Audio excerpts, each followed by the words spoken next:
Hey everybody, this is a section from chapter 8 of Kenan Malik's The Meaning of Race, Race History and Culture in Western Society. The chapter that I'm reading from is titled Universalism, Humanism, and the Discourse of Race. The particular section that I'm reading is titled Discourse, Power, and Knowledge.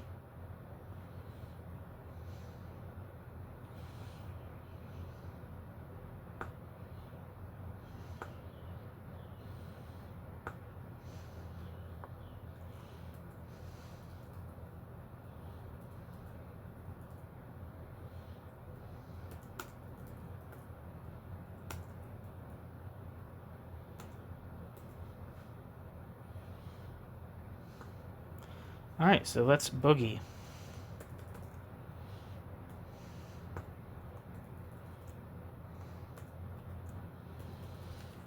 The affiliation between the discourse of difference and that of race that is suggested by the ahistoricism of both is strengthened by the idealism which permeates contemporary radical thinking about race.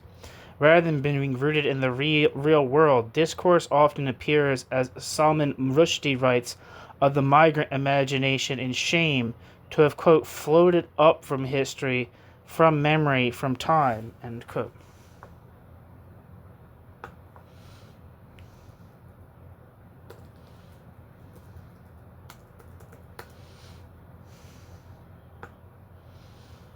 Wikipedia says, Shame is Salman Rushdie's third novel, published in 1983. The book was written out of a desire to approach the problem of, quote, artificial, end quote, other-made, country divisions, the residents' complicity in the problems of post-colonialism, when Pakistan was created to separate the Muslims from the Hindus after Britain gave up control of India. The book is written in the style of magic realism. Shame portrays the lives of Iskander Harappa, sometimes assumed to be Zulfikar Ali Bhutto, and General Raza Hyder, sometimes assumed to be General Muhammad Zia-ul-Haq, and their relationship.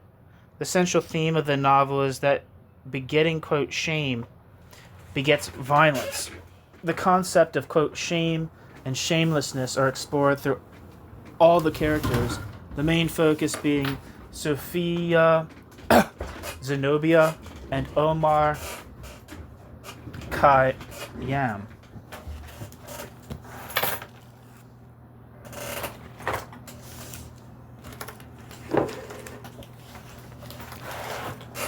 Back to the text.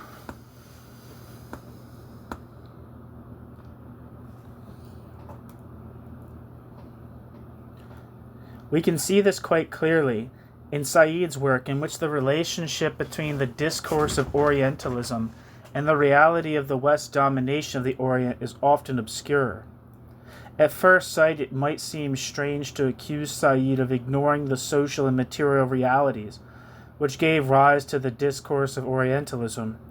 After all, one of the significant features of Orientalism is Orientalism's insistence, the book Orientalism's insistence that literary and scholarly criticism must take into account the context of imperialism which has shaped their objects of study.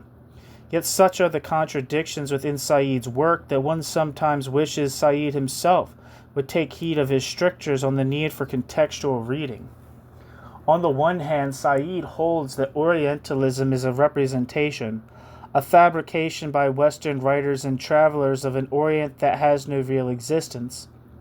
On the other hand, Said argues that knowledge contained within the discourse of Orientalism played a key part in allowing Europe to subjugate the non-Western world. But if the discourse of Orientalism was effective in allowing Western politicians and generals to take actual control over the Orient, then it must have been more than simply a, quote, representation, end quote. As Robert Young has asked, quote, how can Said argue that the, quote, Orient, end quote, is just a representation, if Said also wants to claim that, quote, Orientalism provides the necessary knowledge for actual colonial conquest, end quote. Robert Young. Footnote, see Robert Young, White Mythologies, Writing History and the West, published with Routledge in 1990.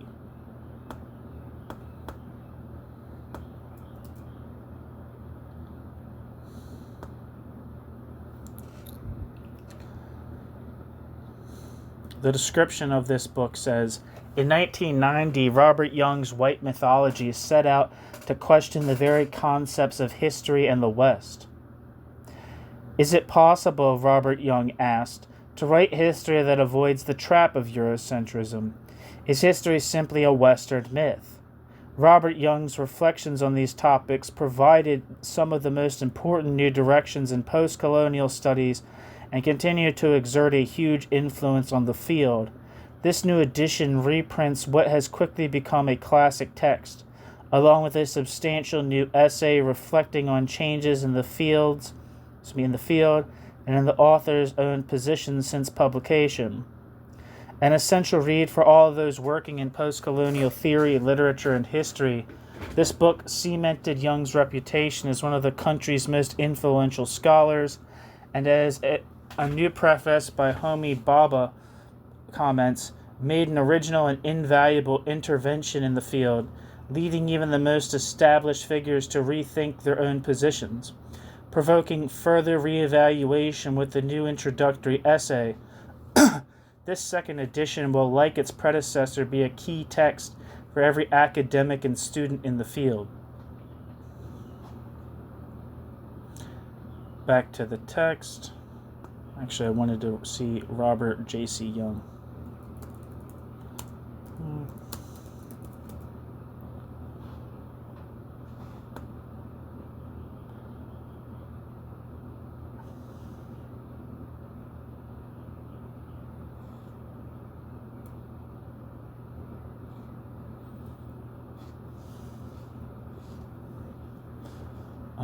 It just says that Robert J.C. Young is a British post-colonial theorist, cultural critic, and historian. Back to the text.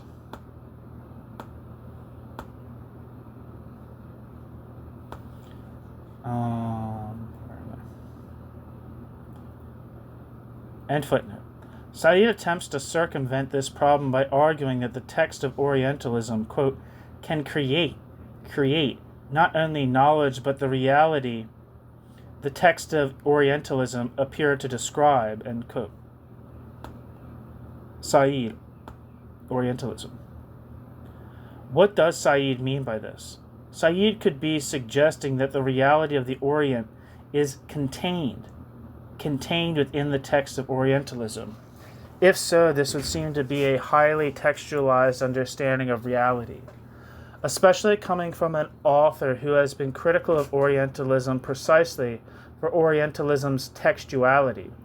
If indeed the text contained the reality, there would be no need for contextual reading, for the context would lie in the texts themselves.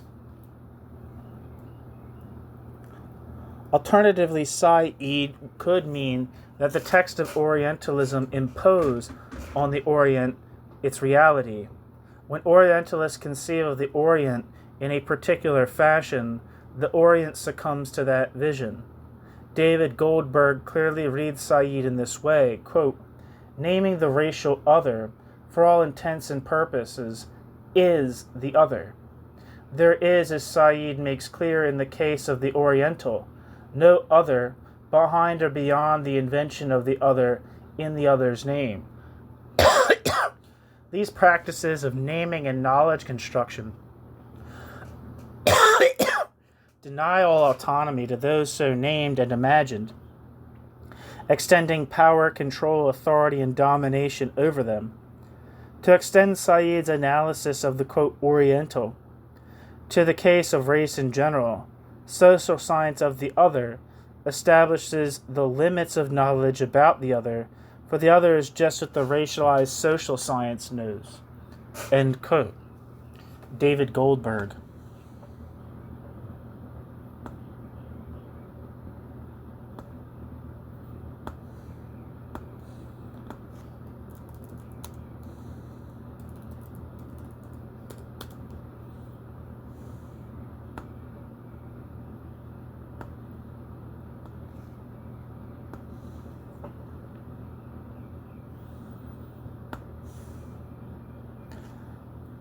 David Theo Goldberg's book, Racist Culture, Philosophy and the Politics of Meaning, was published in 1993, and its description says, racist culture offers an anti-essentialist and non-reductionist account of racialized discourse and racist expression. David Theo Goldberg demonstrates that racial thinking is a function of the transforming categories and conceptions of social subjectivity throughout modernity. David Theo Goldberg shows that racisms are often not aberrant or irrational, but consistent with prevailing social conceptions, particularly of the reasonable and the normal. David Theo Goldberg shows too how this process is being extended and renewed by categories dominant in present-day social sciences, quote, the West, quote, the underclass, and, quote, the primitive. This normalization of racism reflected in the West mirrors South Africa in its use and conception of space. Goldberg concludes with an extended argument for pragmatic anti-racist practice. Back to the text and footnote.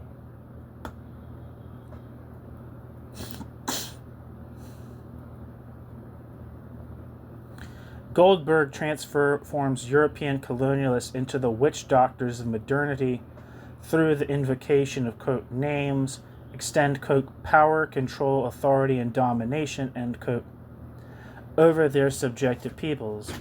A very potent magic indeed. In Salman Rushdie's novel, The Satanic Verses, one of the central characters, Saladin, finds himself incarcerated in a detention center for illegal migrants. Saladin discovers that his fellow inmates have been transformed into beasts, water buffaloes, snakes, manticores. Saladin, it's probably I don't know if you say Saladin or Saladin. Anyway, I'll just keep saying Saladin. Saladin himself has become a hairy goat. How do they do it? Saladin asks a fellow prisoner. Quote, they describe us, end quote, comes the reply. Quote, that's all. They have the power of description, and we succumb to the pictures they construct, end quote. Similarly, Said and Goldberg seem to be suggesting that the only role allotted to the, quote, other, end quote, is to succumb to the picture constructed by the Western, quote, self, end quote. It is a picture of the relationship between the West and the West other, in which the other is transformed into simply a passive victim.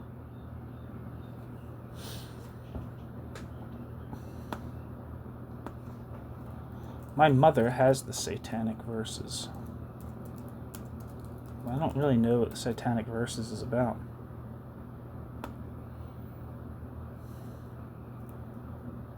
Is this the one that he got a fatwa for?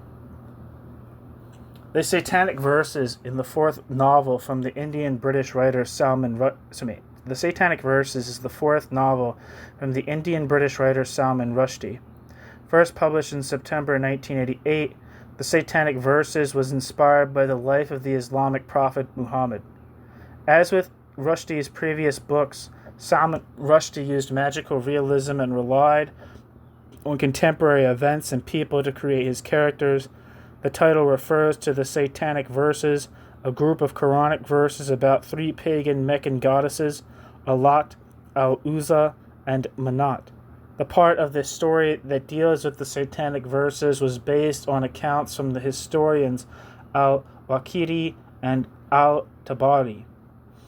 The Satanic Verses was a 1988 Booker Prize finalist, losing to Peter Carey's Oscar and Lucinda, and won the 1988 Whitbread Award for Novel of the Year. Timothy Brennan called the work, quote, the most ambitious novel yet published to deal with the immigrant experience in Britain, end quote. The Satanic Verses and the Satanic Verses perceived blasphemy, motivated Islamic extremist bombings, killings, and riots, and sparked a debate about censorship and religiously motivated violence. Fearing unrest, the Rajiv Gandhi government banned the importation of the book into India. In 1989, Supreme Leader of the Iran, Ruhollah Khomeini, declared a fatwa against Salman Rushdie, resulting in several failed assassination attempts on the author, who was granted police protection by the UK government, and attacks on connected individuals, including the Japanese translator Hitoshi Igarashi, who was stabbed to death in 1991. Assassination attempts against Rushdie continued, including an attempt on his life 31 years later. In August 2022. Didn't he lose an eye?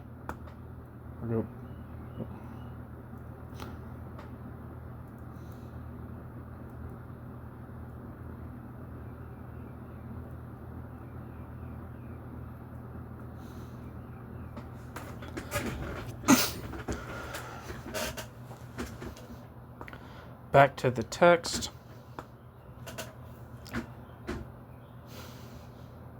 Elsewhere, Said has claimed that, quote, representation itself, bracket, keeps, end bracket, the subordinate, the inferior, end quote. Said. But in what way is this an understanding of the Orient different from that contained in the Discourse of Orientalism itself?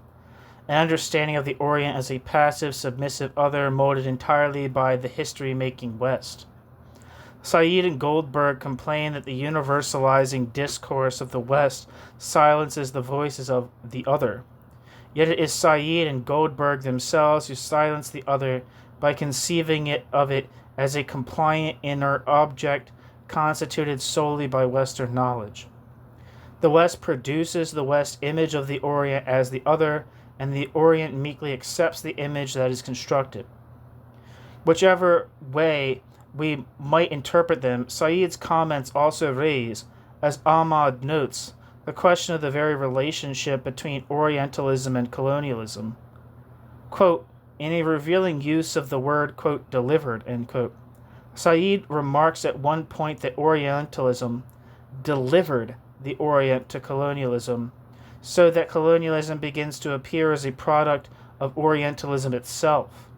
Indeed, as the realization of the project already inherent in Europe's perennial project of inferiorizing the Orient, first in discourse and then in colonization.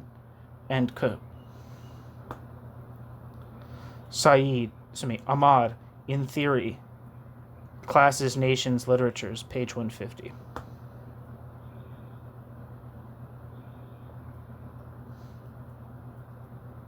For Said, Orientalism seems to be not the product of social developments or material forces, but their creator. Just as the West is ontologically incapable of understanding the non-Western world except as the West's other, so the West is ontologically driven to impose the West's power over the rest of the globe. Said's argument that, quote, psychologically, Orientalism is a form of paranoia, end quote, an argument that Said repeats frequently, suggests that Said views Orientalism as the compulsion of a diseased European psyche. The drive to colonization arises out of a psychological need in the Western mind, a need that is already present at the time of the Greeks with their view of the barbarian other, and in which it becomes manifest through post-Enlightenment colonial power. Having detached the discourse of race from real social movement, Said provides us with a theory of race and imperialism, which sounds like nothing so much as the romantic vision of a people's destiny, unfolding through history, except that where the Romantics saw this as the positive affirmation of a people's heritage, Said regards it as the destructive consequences of a deranged mind.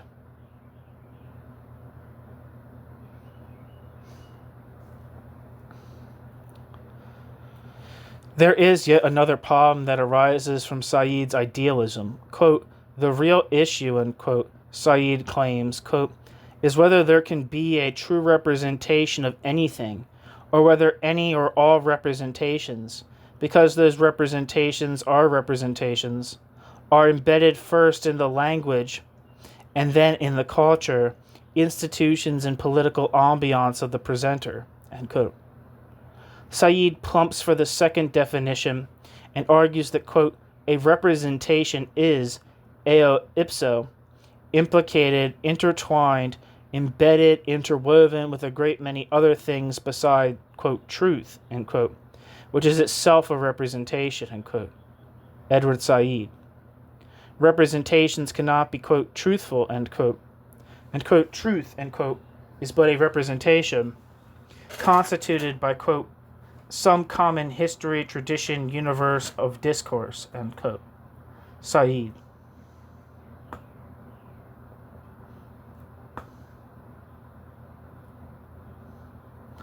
One of the things that's always interested in philosophy is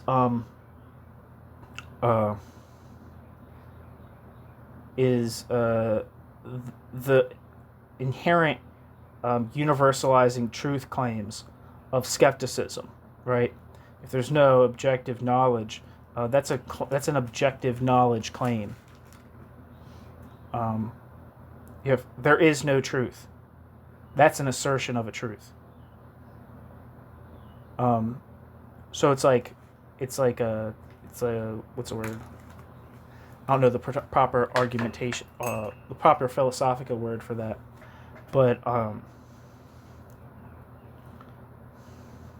nothing is true is like about the most broad assertion of truth one could imagine.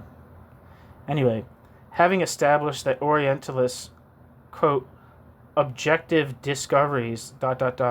are and always have been conditioned by the fact that its truths, like any truths delivered by language, are embodied in language, end quote. Said then quotes Nietzsche to the effect that language is but a, quote, mobile army of metaphors, metonyms, and anthropomorphisms, end quote. And that, quote, truths are but illusions about which one has forgotten that this is what they are, end quote.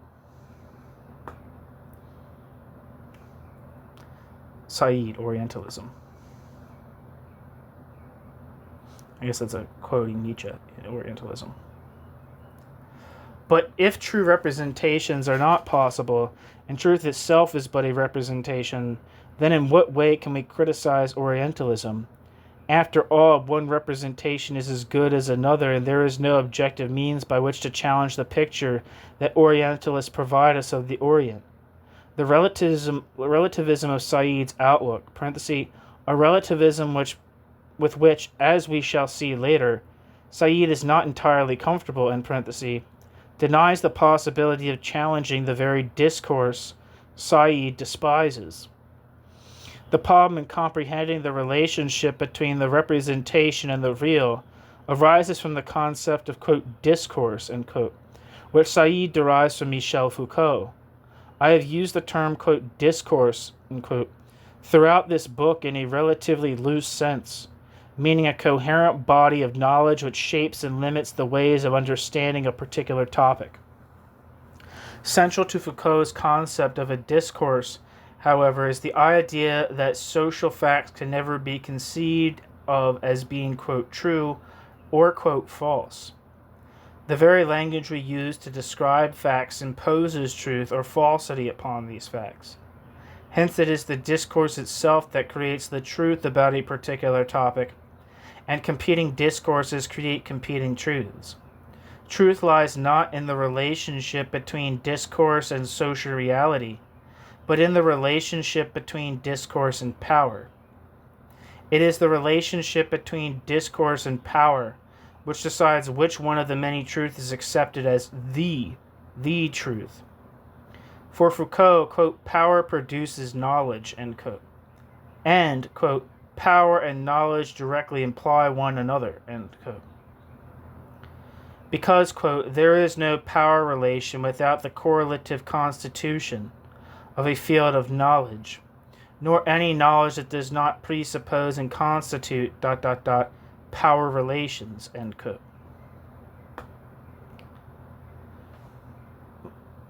Michel Foucault, Power/Knowledge.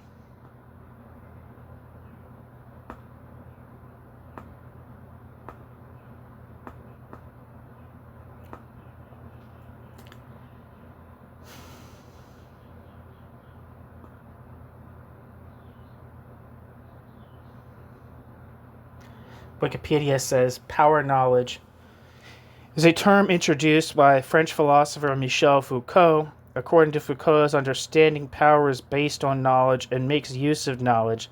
On the other hand, power reproduces knowledge by shaping knowledge in accordance with power's anonymous intentions. Power creates and recreates power's own fields of exercise through knowledge. The relationship between power and knowledge has been always a central theme in social sciences.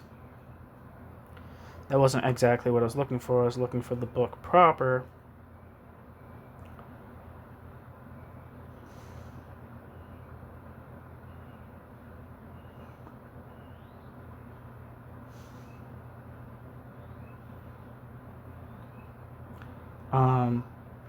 Power/Knowledge, selected interviews and other writings. So that quote from Foucault would have been from an interview or other writings. From 1972 to 1977, the description of this book says, Michel Foucault has become famous for a series of books that have permanently altered our understanding of many institutions of Western society.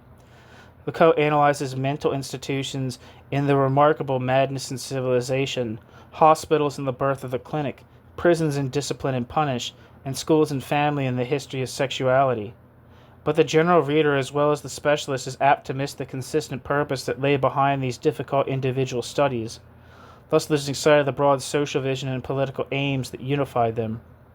Now in this superb set of essays and interviews, Foucault has provided a much-needed guide to Foucault.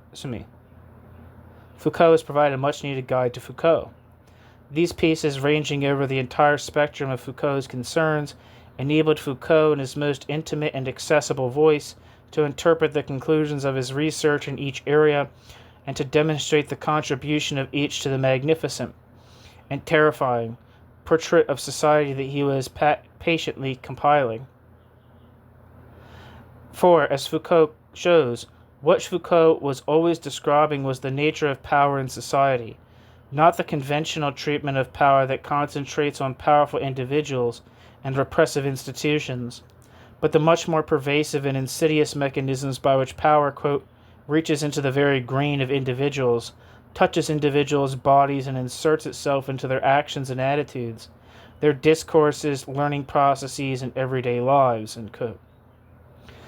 Foucault's investigations of prisons, schools, barracks, hospitals, factories, cities, lodgings, families, and other organized forms of social life are each a segment of one of the most astonishing intellectual enterprises of all time, and, as this book proves, one which possesses profound implications for understanding the social control of our bodies and our minds.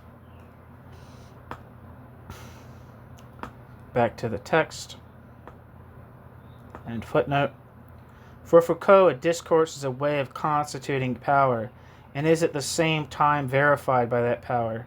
The knowledge which a discourse produces constitutes a kind of power exercised over those who are, quote, known, unquote.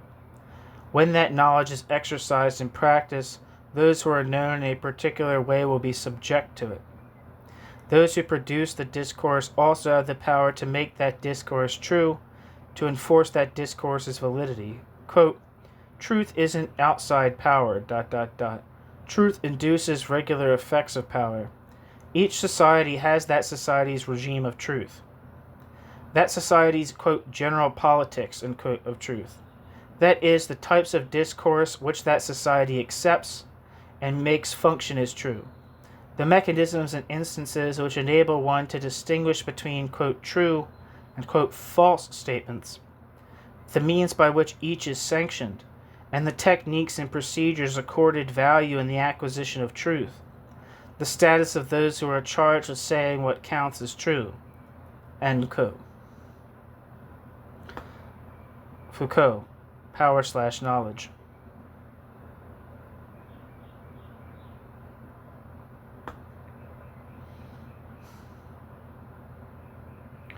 But what does Foucault mean by, quote, power? Foucault is very vague about this. Power for Foucault cannot be conceived of in class or social terms. Power is not the property of an individual or class, nor does power emanate from an identifiable source or institution, such as the state. Power is simply omnipresent. Power's threads are everywhere, and it is only through power that, quote, reality, end quote, is constituted. Given the omnipresence of power, and power's role in constituting reality, Foucault is forced to conceive of power relations in arbitrary terms. Power struggles do not emanate from social or historical movement, but simply pit all against all. Quote, there aren't immediately given subjects of the struggle, one the proletariat, the other the bourgeoisie, who fights against whom. We all fight each other, and there is always within each of us something that fights something else, end quote. Foucault. Power/knowledge. I shall return to the consequences of Foucault's understanding of power later. What is important now is to grasp how belief in the arbitrary nature of both power and truth leads to an extreme relativism. If power is simply the constituting element in all social systems, how can we choose between one society and another? And if a discourse makes that discourse his own truth, whose validity is given by the strength of an arbitrary power? How are we to distinguish between different representations or discourses? We can neither relate ideas and representations to real social movements, nor can we pass value judgments on different sets of ideas. The logic of the Foucauldian argument would lead us to suppose that it is the very act of attempting to establish an objective truth that is the problem, and this indeed is the argument that the more extreme proponents of a relativistic outlook use against Enlightenment discourse. The phenomenologist Emmanuel Levinas objected to the very idea of knowledge in the traditional Western sense, because in the process of understanding, Levinas argued, Western philosophy undermines and devalues whatever society's cultures or mode of living it comes across. Quote, Western philosophy coincides with the disclosure of the other, where the other, in manifesting the other's self as a being, loses that other's alterity. From its infancy, philosophy has been struck with a horror of the other that remains other. End quote. Levinas. Footnote. See Levinas's The Trace of the Other, published in Mark C. Taylor's edited volume, Deconstructing in Context.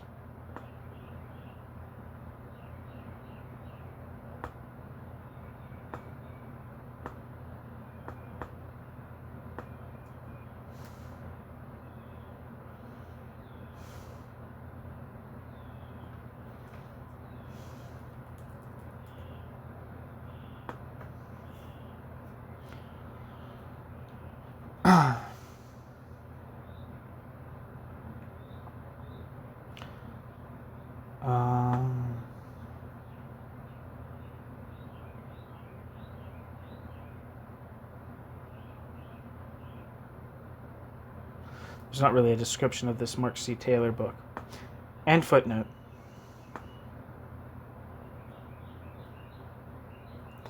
What Levinas means is that Western thought cannot allow objects of study to remain outside of Western thought's epistemological boundaries or to be defined in their own terms. For Levinas, conventional knowledge, conceived of as the relationship between subject and object, always involves appropriating one to the other. This Levinas calls, quote, the imperialism of the same, end quote, drawing a parallel between the physical subjugation of the third world and the intellectual subordination of its ideas, history, and values.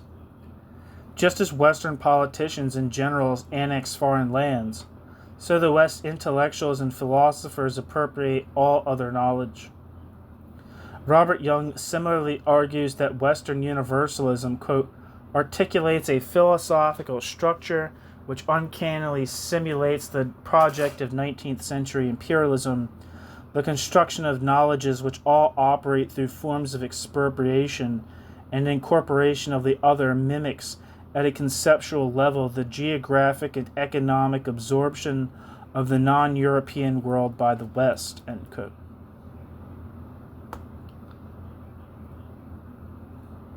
Young, White Mythologies, page 3. Since all knowledge and understanding requires the appropriation of the object by the subject, implicit in every act of understanding, says Levinas, is an act of violence. The only solution to this problem for Levinas and for other theoreticians of difference, such as Robert Young and Gayatri Chakravorty Spivak, is to abjure entirely knowledge in the conventional sense. Instead of, quote, grasping, end quote, the object, says Levinas, we must, quote, respect, end quote, the object. In the place of assimilation, there should be, quote, infinite separation, end quote. Quote, respect, end quote, for the other means a refusal to judge others' values or norms. It has become normal now for backward habits, reactionary institutions, illogical beliefs, all to be defended on the grounds that they may not make sense in our culture, but they do in others. Even inequality can be seen as a culturally valid belief. American philosopher Richard Rorty has observed how what Richard Rorty calls, quote, Enlightenment liberals, end quote, seem to be caught in a dilemma over equality. Quote, the Enlightenment liberalism forces the Enlightenment liberals to call any doubts about human equality a result of irrational bias. Yet the Enlightenment liberals' connoisseurship, bracket, of diversity, and bracket, forces the Enlightenment liberals to realize that most of the globe's inhabitants do not believe in equality, that such a belief is a Western eccentricity, since they think it would be shockingly ethnocentric to say, quote, so what? We Western liberals do believe in it, and so much the better for us, end quote. And the Enlightenment liberals are stuck, end quote. Richard Rorty in Objectivity, Relativism, and Truth.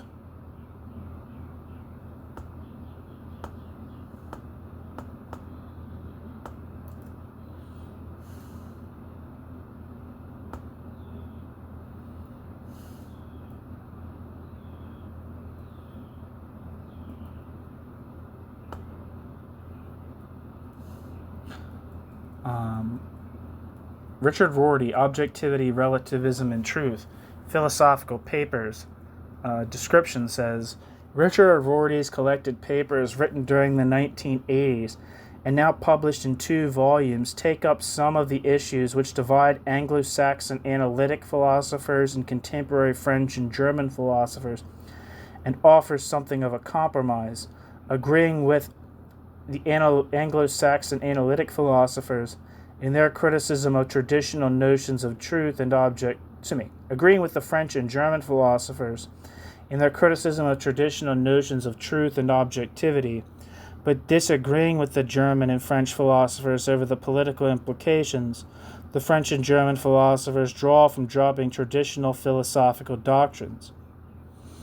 In Objectivity, Relativism, and Truth, Richard Rorty offers a Deweyan account of objectivity as intersubjectivity, an account of objectivity that drops claims about universal validity and instead focuses on utility for the purposes of a community.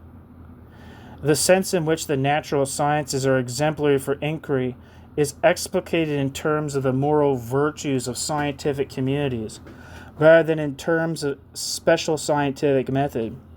The volume concludes with reflections on the relation of social democratic politics to philosophy. Back to the text. Rorty himself, a self-avowed, quote, postmodern bourgeois liberal, end quote, solves the dilemma by arguing that equality is good for, quote, us, but not necessarily for, quote, them. At this point, difference becomes resolved into indifference, an unwillingness to engage with what anyone else has to say. It is an outlook described much more succinctly and lucidly than by any postmodern professor, by the TV character Archie Bunker in the American sitcom All in the Family. If you don't know, Archie Bunker in All in the Family is kind of like a racist, kind of bigot kind of guy. In one particular episode, Edith tells Archie to lace his bowling shoes, quote, over, rather than, quote, under. Quote, what's the difference, demands Archie. When Edith tries to explain, Archie cuts her short. I didn't say, what's the difference, explain it to me. I said, what's the difference, who the hell cares?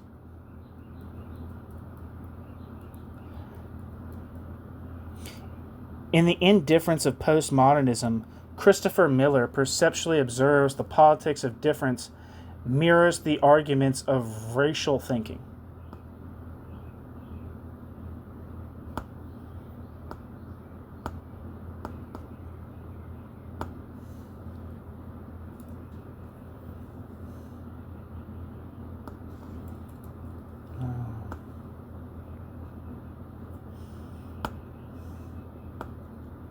One moment.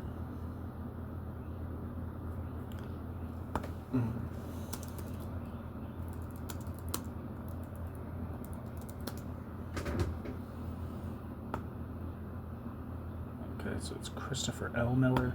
That's what we're talking about here. Christopher L. Miller.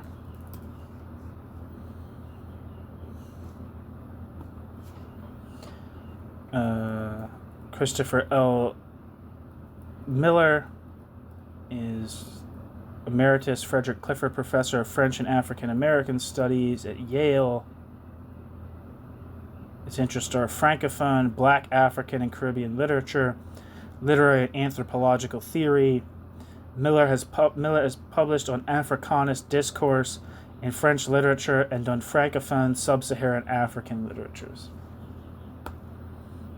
Okay, so back to the text.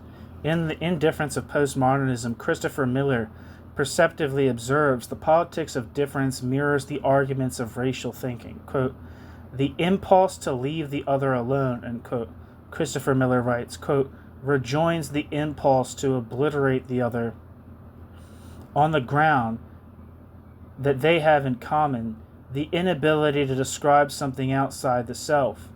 To see in Clifford Geertz's words, quote, ourselves among others as a local example of the forms human life has locally taken, end quote. Clifford Geertz, end quote, Christopher L. Miller.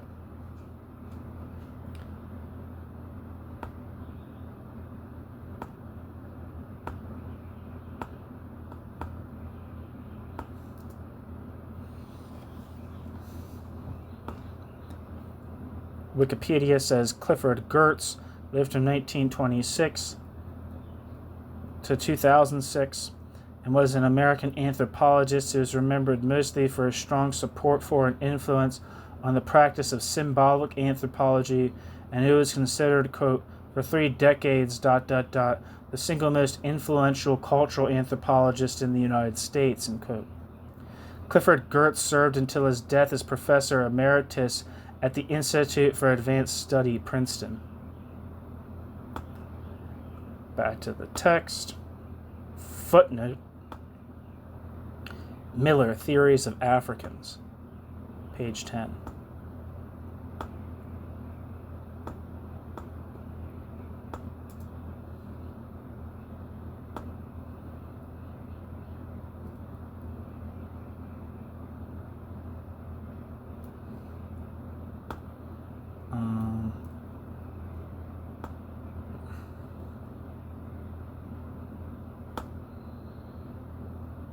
There's just a praise quote on the back. It says, situating literature and anthropology in mutual interrogation, Miller's book actually performs what so many of us only call for.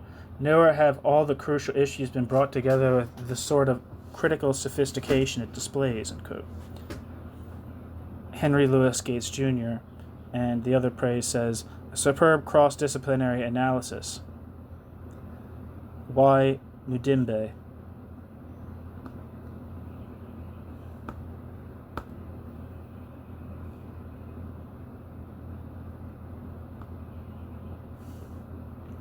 End footnote. In other words, the advocates of racial thinking and the theorists of difference seem equally indifferent to our common humanity.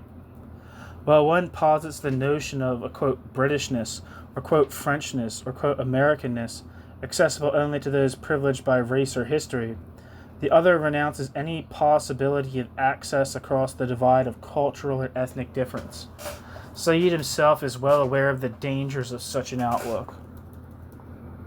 Quote, let us begin by accepting the notion that although there is an irreducible subjective core to human experience, this human experience is also historical and secular.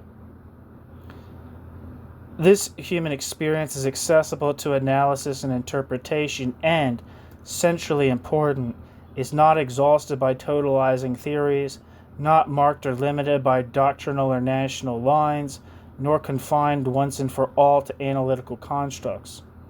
If one believes with Gramsci that an intellectual vocation is socially possible as well as desirable, then it is an inadmissible contradiction at the same time to build analyses of historical experience around exclusions that stipulate, for instance, that only women can understand feminine experience, only Jews can understand Jewish suffering, only formerly colonial subjects can understand colonial experience. End quote. Edward Said, Culture and Imperialism. Again, Said has reminded us that the pluralist approach of privileging every voice, far from ensuring a more democratic society, would create a modern-day Tower of Babel. Quote, if everyone to insist on the radical purity or priority of one's own voice, all we would have would be the awful din of unending strife and a bloody political mess. End quote. Said.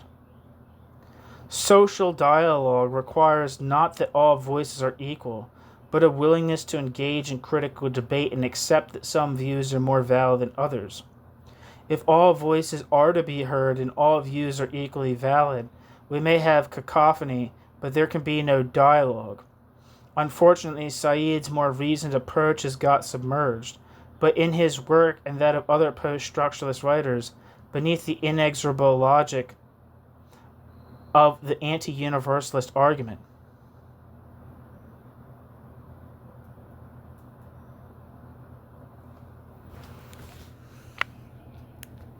That's the end of this section. Thanks for listening.